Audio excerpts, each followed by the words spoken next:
All right, so we'll say good evening. Good evening. Let us begin. So exciting night tonight. From New Malacha, and it's actually going to be a very exciting shir because we're going to go through the entire Malacha. It's going to be a self-contained.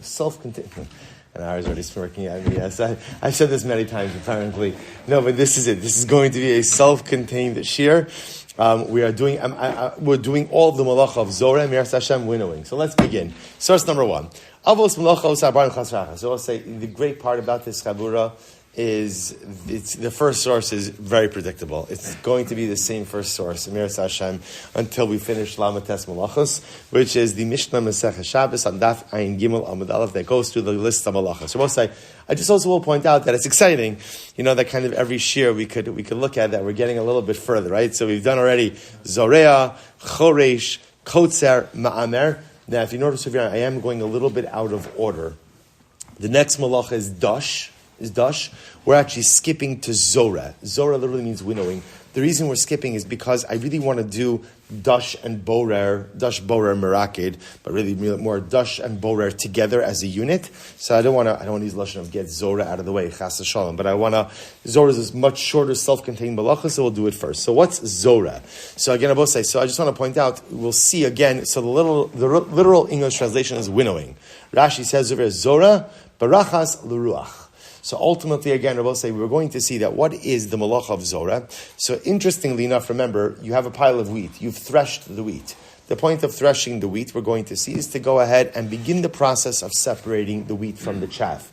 That process of separating what we will later on call ochel from psolas, right? Parts that are consumable from the parts that are not consumable. That is a multi-stage and a multi-step process. Multiple parts, right? We'll say if anyone needs sheets, I don't know if there are almost on the bima, but there's plenty. There are on bima also? Okay, perfect. If they're not here, there are also plenty up front. Is the root of the word psolas possible? Yeah, absolutely. Same thing, correct. The part you don't want. So we're going to see that in the agricultural process, there are actually multiple parts associated with separating the wheat from the chaff. So dash, threshing, is going to be the first part. The process of Zoreh is a very simple idea. You take, like the classical way that you would have done it is you take a winnowing fork, right, or a pitchfork. You go ahead and you plunge it into the wheat. You throw the thing of wheat up into the air. And again, the wind itself separates out the chaff. The chaff is lighter than the wheat, so the psoles is lighter than the ochel. So you throw it up in the air, and the wind pretty much does the job of separating out the wheat from the chaff. That's what Rashi says over here. Barachas l'ruach. The malacha of Zoreh is separating out. So the parts you don't want from the parts that you do want with the assistance of wind. Again, we'll drill down on that a little bit more. So the Gemara number 3 asks a very interesting question. The Gemara says, I don't understand. Hazoreh borer tochen meraked, hainu Zoreh, hainu borer, hainu meraked. And I will say, again, this will make a little bit more sense as we go on, but when you look at the list of malachos, they appear to be incredibly repetitive. Remember again, Zoreh, winnowing, Boreh, separating, meraked, sifting. It's all the same malacha. All of them are just different ways to go ahead and separate out ochel from psolas, to separate what you do, or I should say, to separate the psolas, what you don't want, and to have what you do want remain. So the Gemara is asking, again, why would you have, how does it make sense to have 3 malachos that are effectively the same thing? So I will say, it's actually a very interesting answer. The Gemara says, you're right, they are the same thing. In essence, they're the same thing. But Abaye Rav Darmi Abayu, Kol Milsa Dahavi Mishkan, Afa Gav Diika Dedamule Chashivla. So the Gemara gives a very interesting answer. And the answer the Gemara gives is, listen, where do malachos come from, right? Where do Lamates malachos come from? Where do they come from? The Mishkan. So really, anything that was done in the Mishkan, and again, I didn't mention it outside this time, but we all know again, where was Zoreh done in the Mishkan? So it's always the same answer, right? For now, right? Either again for the herbs, right? Again for the different plants that they made the dyes from. That's Rashi's answer. Or again, the lechem upon him, showbread. Fine. So therefore, the Gemara says over here, you're right. It turns out that Zoreh, Borer, and Meraked are all the same thing, but all 3 of them were done in the Mishkan. So because all 3 of them were done in the Mishkan, therefore halacha l'maisa, they are reckoned as 3 separate malachas. 3 separate malachos. Okay, I'll say just an interesting idea. We'll come back to that concept in just a little bit. So Rashi says over here, Hainu Kimoheniu, kilomar de mafliglu tana de masisin litlos. So again, just Rashi explains the Gemara a little bit more. Rashi says, the Tana of our Mishnah splits these three malachos splits these three things into three distinct malachos. V'halo kulon malacha achasein de mafresh olcha min apsoles. Again, so Rashi just explained the Gemara's kasha. It's all the same thing. You're separating out ochel from psoles. So why do you need three separate times? Again, to which the Gemara answers, you're right. I will say, so this is actually going to be very important as we go on. So in reality, Zoreh, Boreh, and Meraked are really all the same thing. Right? Truth is, Dash is also the same thing. Dash is also the same thing. But again, because in the agricultural process, each of these things was done separately. Each of them represent a different way to separate ochel from psoles. Therefore, they are reckoned as separate malachos. Okay, good. Yeah. Being the Av Malacha and a couple of being subsidiary. Right, except they're all avos. I'm saying that's obviously the reason. Right, I'm saying because the reason for that. No, because the reason you can't do that is because that's what Gemara is saying is because they were all done. Right. In other words, a tolda. I'm saying that's an observation. Oh, right, I got it. Right. That would have worked. That would have worked if the Mishnah would have counted them, right? But not necessarily. But they wouldn't have occurred. The interesting part over here is in the agricultural process, you're actually doing this process of separation at 4 distinct intervals, and even though they're all the same malacha, which is incredibly unique. So I'll say it is interesting to point out that out of the 39 malachas, you have Zoreh, Choresh. Dash, Zoreh, Boreh, and Meraked. So it is interesting to see that 4 out of the 39 are actually the same halacha. The same halacha, just done in different ways. Okay.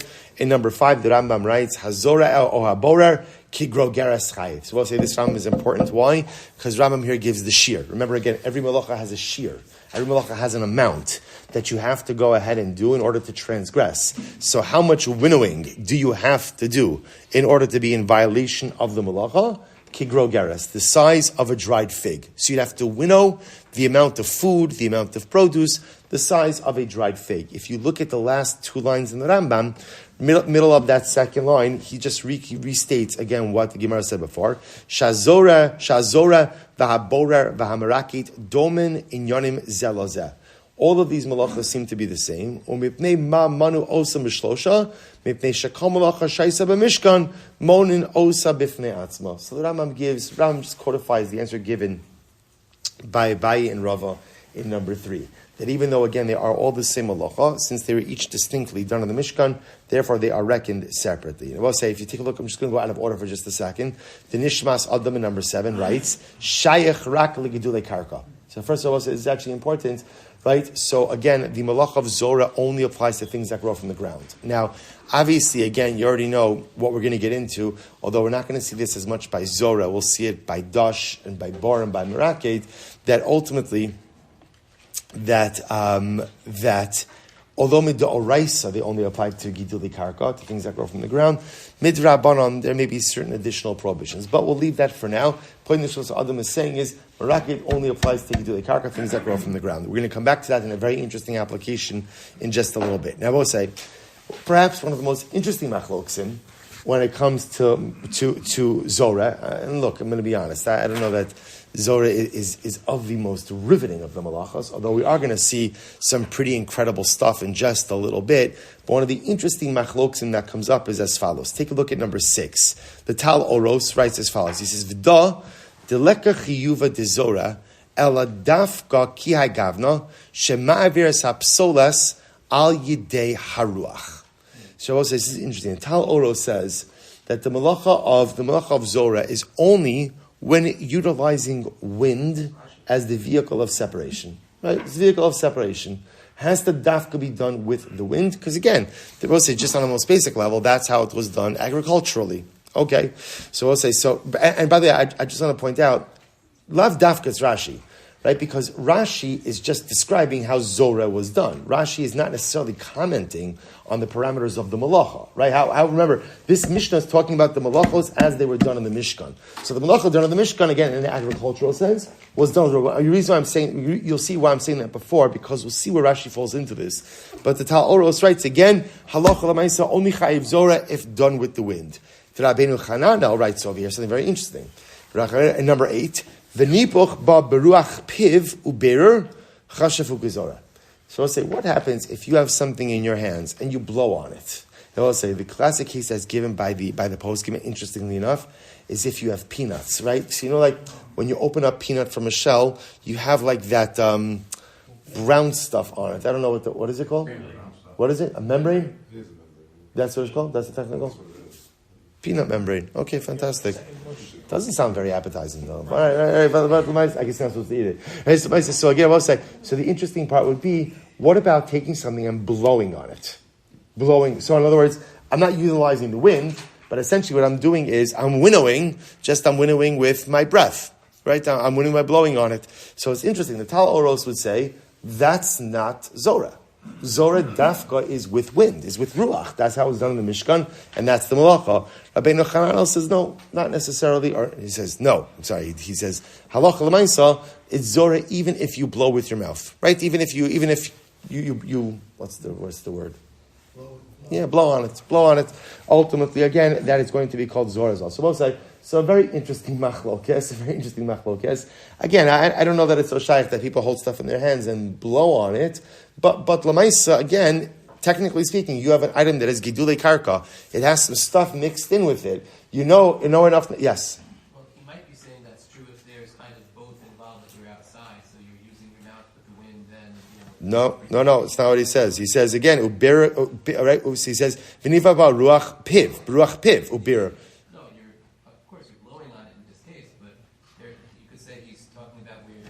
Why would you say that?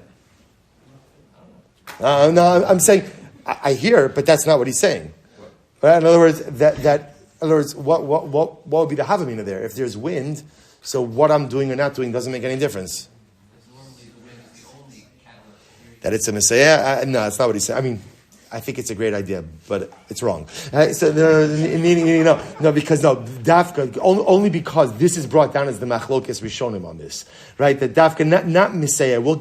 We'll see some cases of misayah in just a little bit. So Leib is getting a little bit ahead of us. And we'll get that. Yeah. Okay, so this is not talking about blowing in general. No, we're getting. Let's get in. Let's get in. Here we go. Shabbos says we have a fundamental machlokes over here. Between again Tal Oros and Rabbeinu Chananel. Tal Oros it's only Zoreh. Only Zoreh. Only Zoreh if it's the wind. Rabbeinu Chananel even if you're blowing on it with your mouth. Okay, Shabbos says so now watch this. So one more maramokam on this. The Aruch HaShulchan writes in number 9, and the truth is we don't really have to go through the entire Aruch HaShulchan. But if you skip down to the end, the last line, I don't know if I underlined it on your sheets. Good. So Aruch HaShulchan writes again, not to say that the previous part is unimportant, but just look at the last, Ulanafeach befiv nira devadai mutter. So I just want to point out that again, the Aruch HaShulchan himself aligns himself with the Tal Oros, that to blow on something with your mouth is totally mutter. Now, let me go back to Leib's point for just a moment. It appears that the poskim hold that when you have, what Leib was describing before of like blowing together with the wind, it's like a misayeh. The halacha seems to say if there's wind involved, it's wind. It's wind. In other words, we don't get into is it the wind that's doing it, is your breath that's doing it, as long as there's what the halacha actually like a ruach mitzuya, just like a regular wind, which we assume exists on a general day, that's Zoreh. Everybody's going to agree in that case. You don't even have to get into misayeh or anything like that. So again, the Aruch HaShulchan telling us that to blow on something with your mouth is absolutely mutter. So like according to the Aruch HaShulchan, you have your handful of peanuts, you have the membrane there, you just want to blow it off. I just want to point out, it's a big machlokes supposed to be allowed to do that or not. So you have again, the Tal Oros would say yes, the Aruch HaShulchan would say yes, the Rabbeinu Chananel would say, Isu D'Oraisa. All right, so let's do a couple more cases. Number 10. So again, I'm going a little bit out of order over here with the Shulchan Aruch and the Chaburah, but you'll see why in just a moment. Number 10. He says, "V'lo b'shtei yadav, hainu ledabik shtei yadav ka'achos, v'likach b'shneim ulenafeach, v'adin dimiyad liad chaverta ein nachon ledas harambam." So I'll say, so over here, the Mishnah Berurah seems to indicate that the idea over here is as follows, that to go ahead and, we'll see, but to go ahead and let's say take something cupped in your hands, and to go ahead and blow on it, so the Mishnah Berurah says it's ideal not to do it. So what do you see from here? Something very interesting, which is the Chaburah himself seems to be machmir in accordance with the position of the Rabbeinu Hananel, that even blowing on something with your mouth is going to be the malacha of Zoreh. Now, lav dafka, that's going to be the malacha d'oraisa, right? But nevertheless, it's going to be a malacha. He says, "V'hu adin demiyad liyad chaverta ein nachal l'das rabam." He brings out something else over here, which is kind of like shifting things from one hand to another. Shabbos said, what happens when you shift things from one hand to another? So in other words, here's what's interesting is, so first of all, often the psoles, whatever the psoles is, falls away. And we'll say in that case, essentially what are you doing? To a certain degree, you're also creating your own wind. In other words, it could also be that there's like a third category. There's ruach, right? There's ruach piv, and there's, I guess, what you would call just like ruach created by motion, right? By motion, almost like a fanning. In other words, we'll say, here's what I want to point out. According to the Rabbeinu Hananel, who holds that blowing on something is a form of Zoreh, it's not just blowing on something. It would be what else? Fanning it. In other words, what Rabbeinu Hananel is adding on over here is that any type of created wind that is ultimately used to separate out impurities is a problem of Zoreh. So in other words, on Shabbos, you have a fan that's running, and you walk over again with your peanuts, right? And the peanuts blows away the membrane. So ultimately, again, according to Rabbeinu Hananel, that is going to be Zoreh as well. He's just using Ruach Piv as an example. Yeah? Isn't moving with the hands more like sifting instead of Zoreh? Not, which, when you're moving, isn't that more like a sifting? Oh, good. So we'll talk about that. The truth is, the idea of merakid, really with sifting, usually involves a kli, not done by hand. That's why it's not calling it merakid. Yeah, again, we're going to see there's a lot of overlap with these halachas as well. He's bringing it down as part of Zoreh because it's almost like the created wind by going back and forth. So again, so we have this fundamental machlokes. The one case that everybody seems to agree with in number 11, ela menafe biyado achos bechol kolchol. So we'll say, here's what you could do. Interestingly enough, so apparently, throwing stuff up and down with one hand is not Zoreh. Because the malacha of Zoreh itself either is two hands or with a kli. But one hand is enough of a shinui, of a departure from the way this malacha is done to be doma to malacha at all. Okay, so again, before we turn the page, what we're looking at over here is really our fundamental machlokes as to whether or not Zoreh only applies to wind, or does it create, or we'll call natural wind, or does it go ahead and apply even to created wind as well? What are cases of created wind? Either number one, again, blowing on it with your mouth, right? B, fanning something, or for that matter, again, throwing it up and down, or transferring it from hand to hand.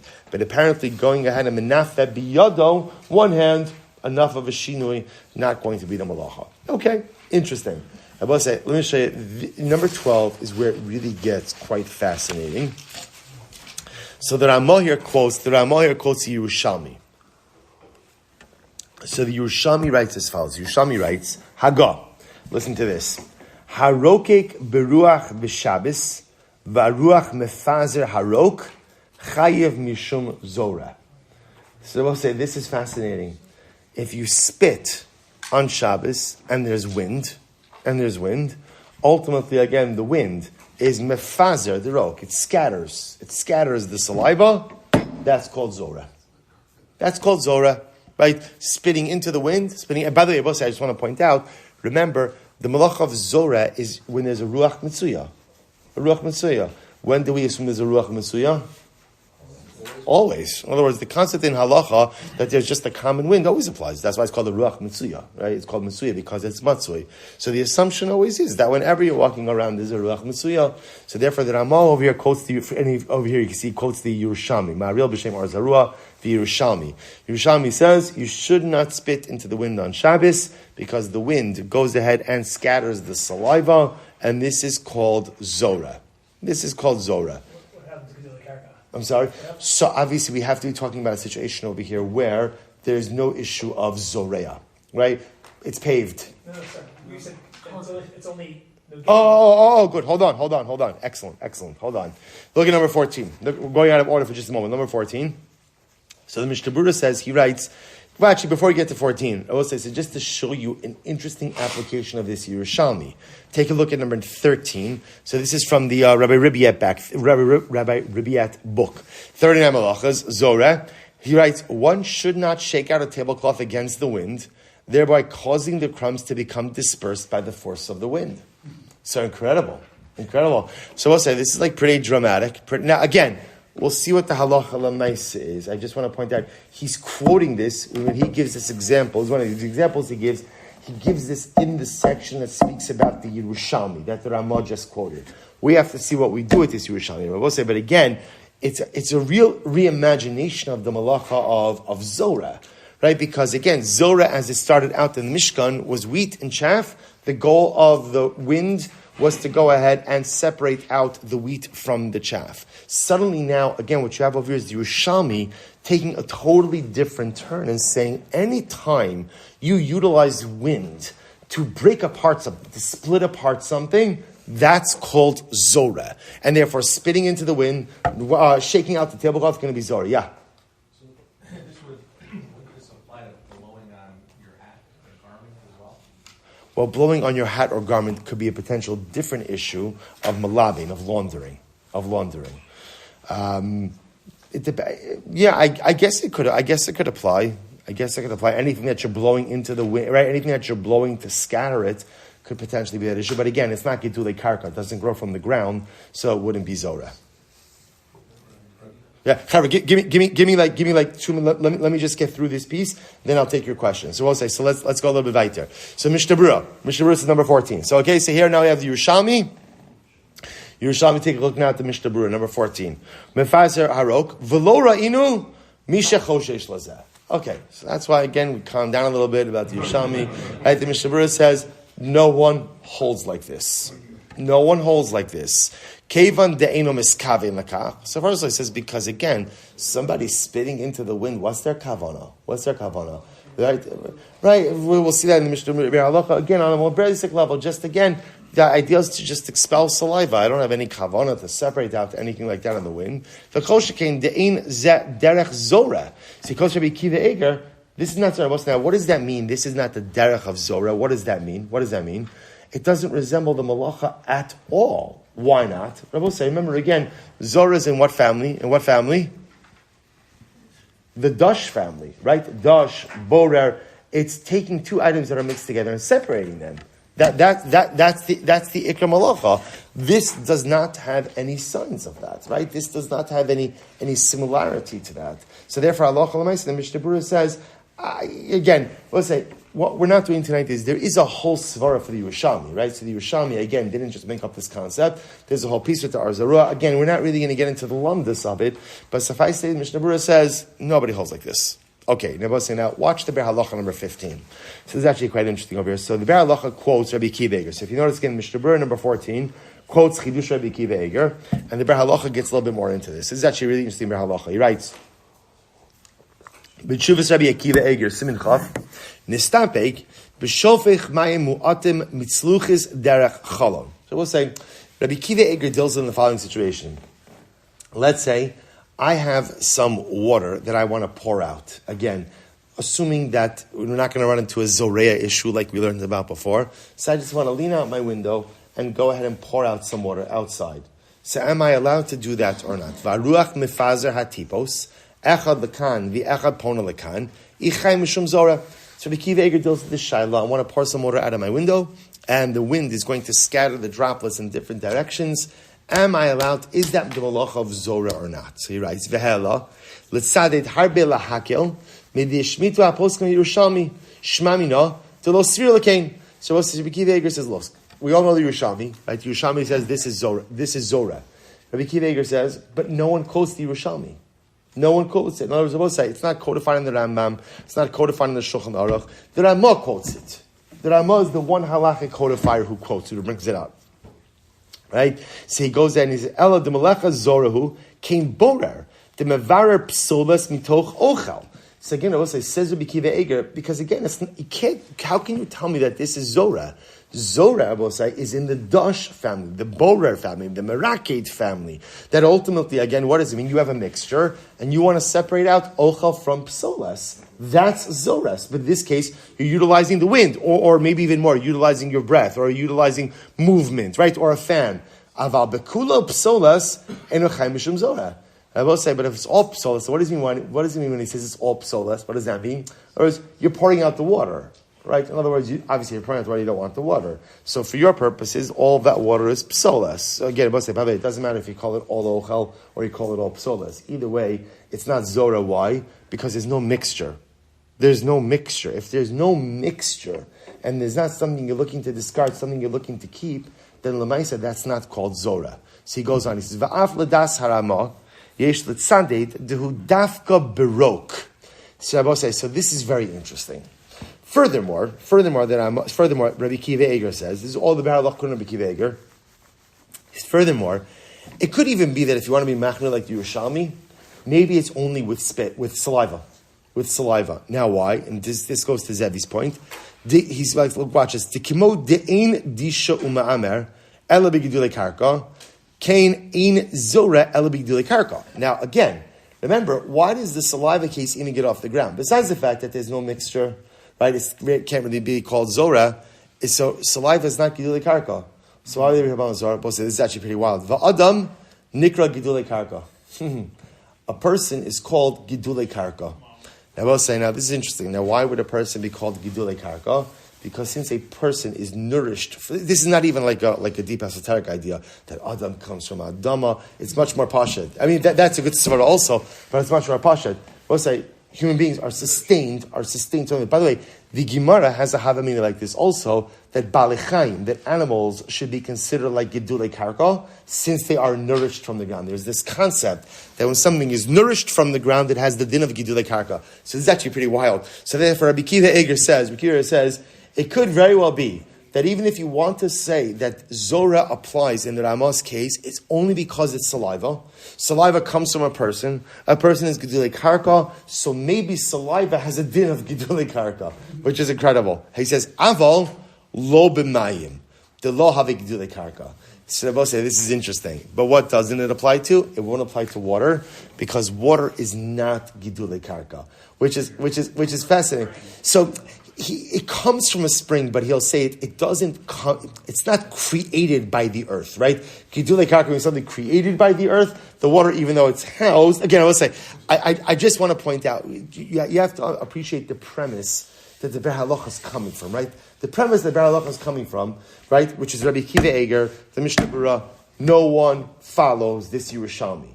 He's just trying to figure out, but yet interest, and no one quotes it except the Ramah. So he's intrigued by why the Ramah brings it up, and maybe why the Ramah brings it up in the case of rok, right? In the case of saliva.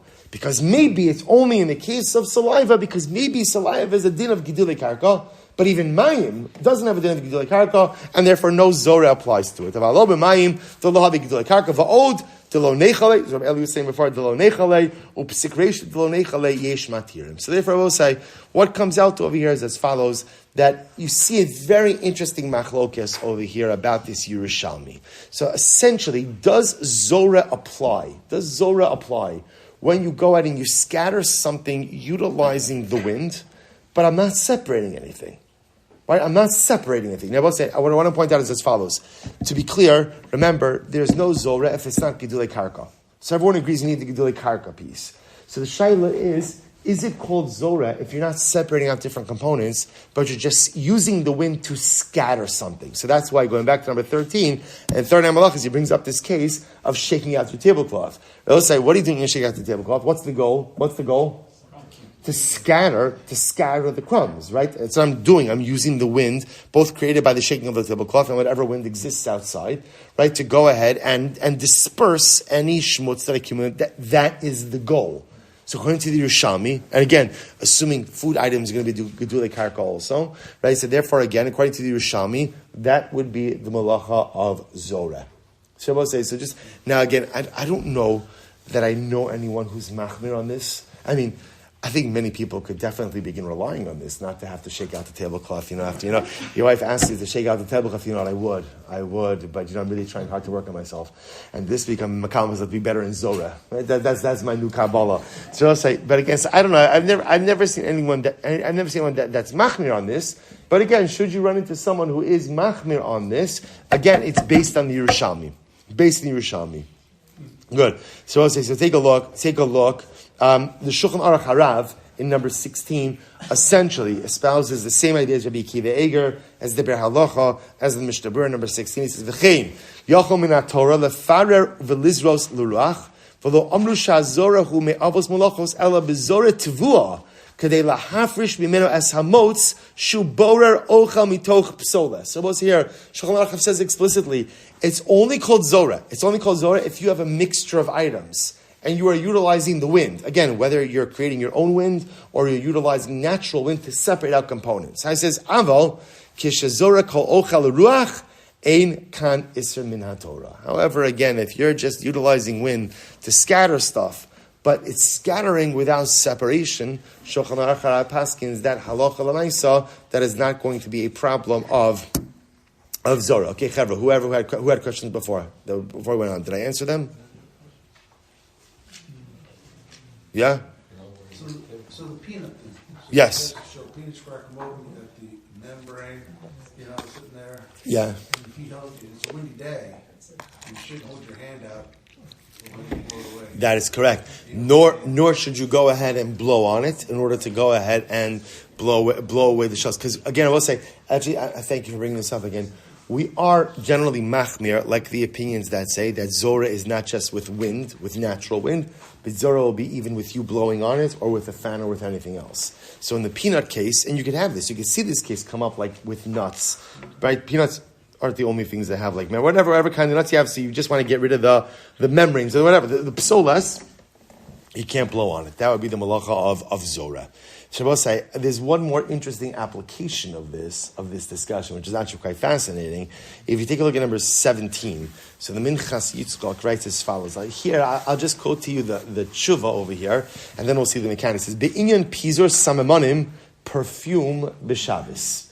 So I will say, essentially what he's asking over here is about, he says, Ayidei lechitza bepekak sheberosh habakbuk spray. Right? So I will say, so he says aerosol cans. Aerosol.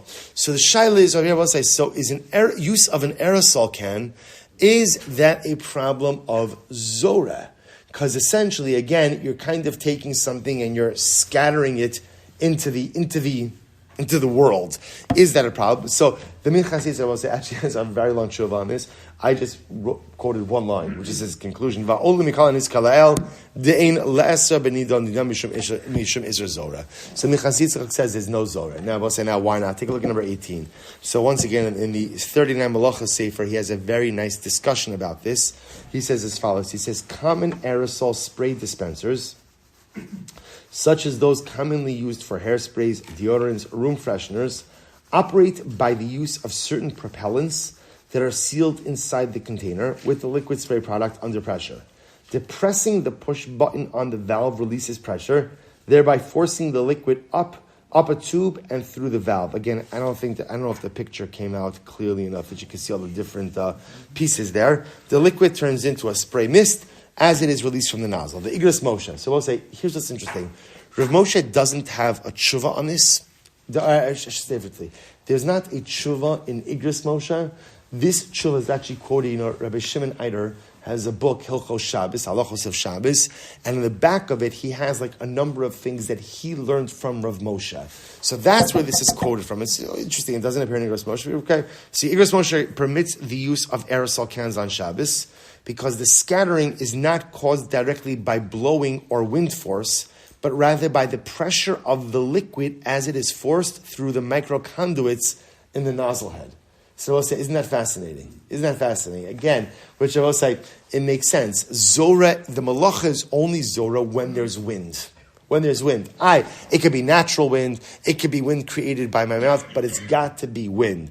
Rav Moshe says, it's not a wind force. that ultimately creates the spray. The pressure of the liquid as it is forced through the micro conduits in the nozzle head. Incredible. Since the scattering is not directly caused by wind, it is not similar to Zoreh and is therefore permissible.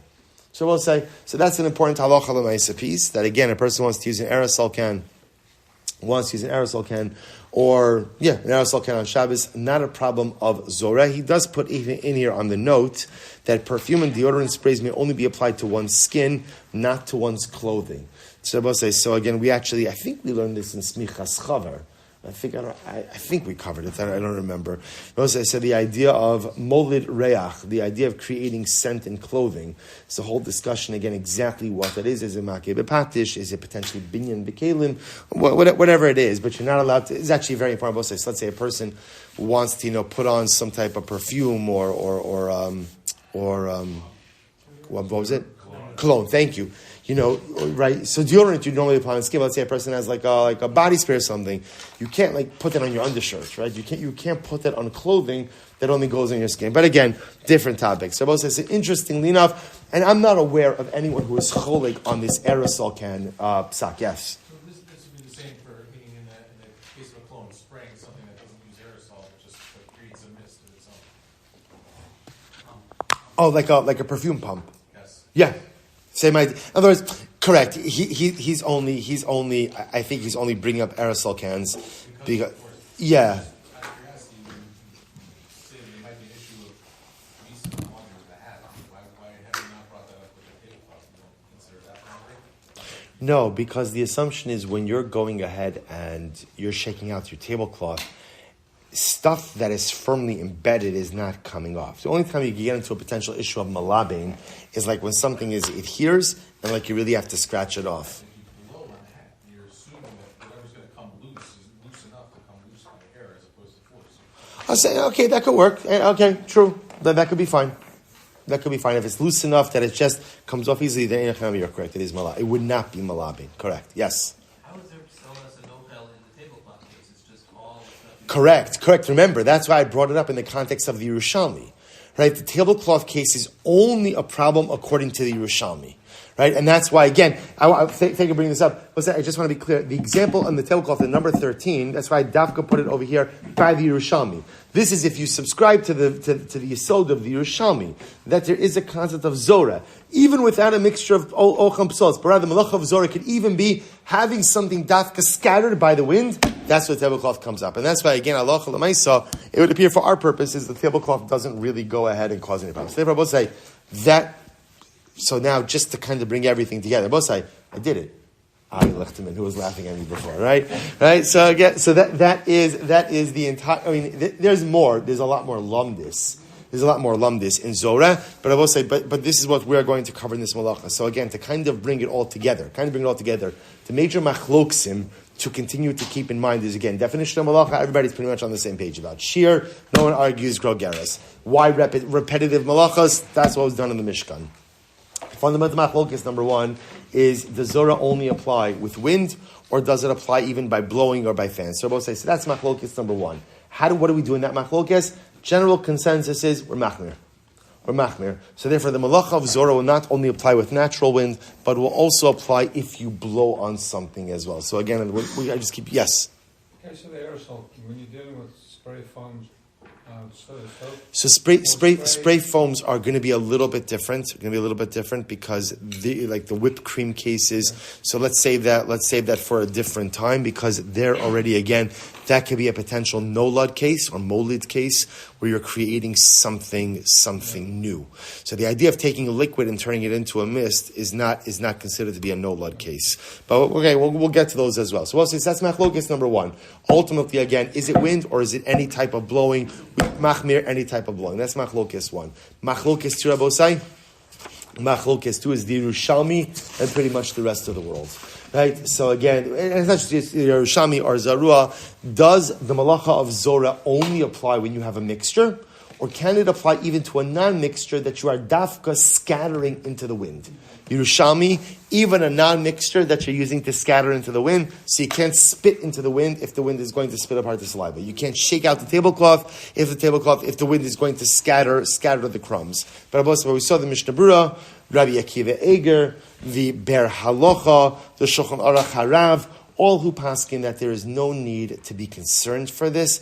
At most, maybe, in the case of saliva, but even then, that was not Rabbi Akiva Eger trying to understand where the Yerushalmi was coming from, but there's no need to be machmir this. And we'll say, lastly, Min Chasitzak, Ramosha, both pasking that halacha l'maisa, there is no Zoreh issue with aerosol cans. Why not? Because it's not the wind that is producing that mist, but rather, again, it's the mechanics inside of the air, inside of the cans themselves that are creating the mist that goes forth. Everybody say, shkoyach. All right, next week, coming attractions. So we'll say, so now, by the way, next week is where things begin to really get very exciting, because we're going to start again with the Melachos of Dash, Borer, Meraked. So there we're going to spend some good amount of time in those Melachos.